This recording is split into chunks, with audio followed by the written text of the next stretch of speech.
സുവിശേഷ സന്ദേശവുമായി ഇംഗ്ലണ്ടിന്റെ മണ്ണിലേക്ക് കാൻറ്റർബറിയിലെ വിശുദ്ധ അഗസ്റ്റിൻ AD 597 എത്തിച്ചേർന്ന ലാംസ്കേറ്റിൽ വൈദികരുടെ ധ്യാനത്തെ സംബന്ധിച്ചുകൊണ്ടിരിക്കവെയാണ്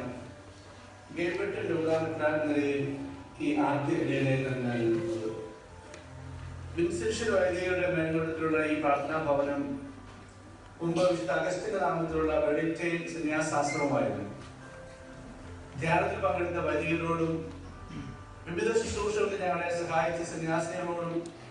അൽമായ സഹോദരനോടൊപ്പം ആ മഹാപ്രേക്ഷണത്തിന്റെ നിശേഷിപ്പുകൾ ഉണങ്ങി പ്രാർത്ഥിച്ചപ്പോഴും പല ഭാഷയിലും സംസ്കാരത്തിലും പ്രായത്തിലുമുള്ളവർ ധ്യാനകേന്ദ്രത്തിന്റെ ശുശ്രൂഷകളെ സംബന്ധിക്കുന്നത് കണ്ടപ്പോഴും 14 നൂറ്റാണ്ടിന് ശേഷം സുവിശേഷത്തിന്റെ ജോലി ചെയ്യുവാൻ നമ്മെ തിരഞ്ഞെടുക്കുന്ന ദൈവത്തിന്റെ ഒരിക്കലും അസ്തമിക്കാത്ത കരുണയെക്കുറിച്ചാണ് ഞാൻ